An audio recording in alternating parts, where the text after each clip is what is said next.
This story happened to Uncle Harold back in the 1990s, when he was still a young man. At the time, there were only 12 taxis operating in the square in front of their local train station, and his family owned 2 of them. One was his, the other his older brother's. Their mother even ran a small canteen at home, serving boxed meals to drivers. Between the taxis and the food business, the family was doing well. Harold, though, wasn't much of a saver. He worked just enough to get by.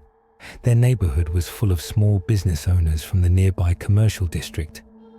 Every morning, a group of them would pile into his cab, heading to work.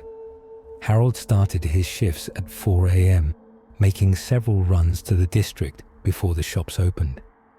By 8 a.m., when customers started flowing in, he'd move on to other fares.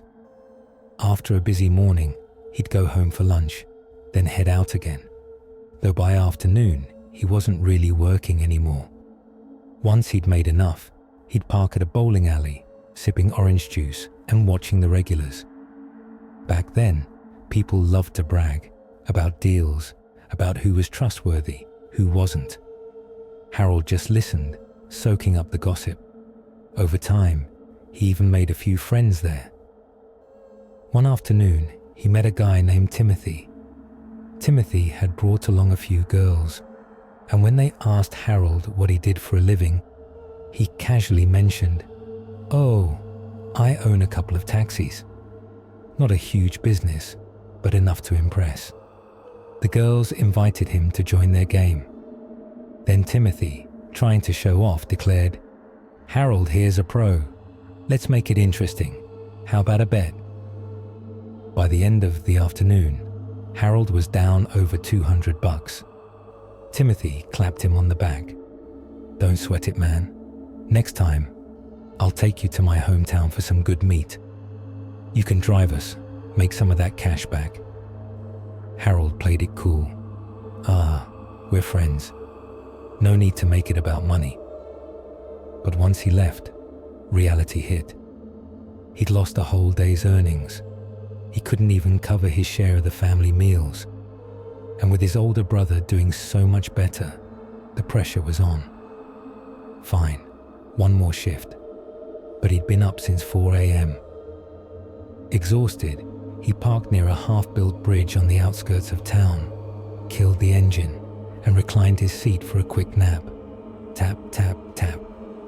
Something was knocking on his forehead. Annoyed, he jerked awake, disoriented. "Wait, I'm in the car." He bolted upright. In the passenger seat and behind it sat a man and a woman, staring at him with stiff, unnatural grins.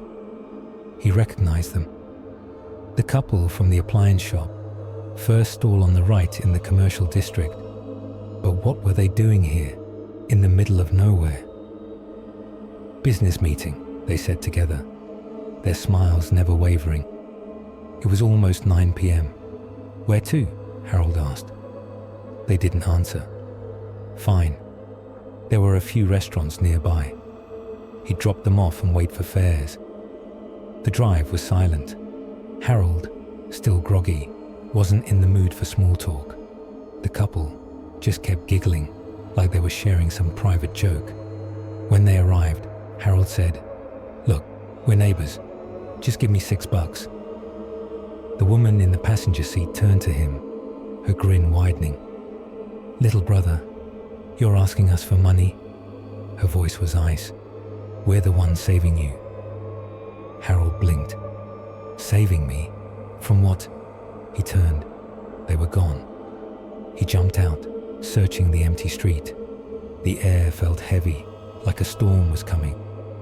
Then, a body hit the pavement 3 stories above.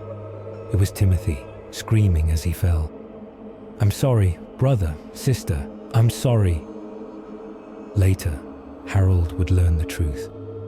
Timothy had a habit of befriending well-off strangers at the bowling alley, luring them to his hometown for a meal, then robbing and killing them in secluded areas. The couple in his cab, they'd been his victims, murdered near that very bridge. Harold rushed to the police. Sure enough, they found the couple's remains and Timothy's tools buried nearby. The realization hit him like a truck. Timothy had invited him too. After that, Harold couldn't bring himself to drive again. His cab always smelled foul now, like something rotting. But strangely, from then on, everything else he touched turned to gold. Restaurants, small businesses, everything thrived. His brother, still a taxi driver, later spoke of his own brushes with danger, slippery roads, near accidents, but he always made it out unscathed. "Every time I'm about to crash," he once told Harold, "I see that couple on the roadside smiling at me. Then, poof, everything's fine."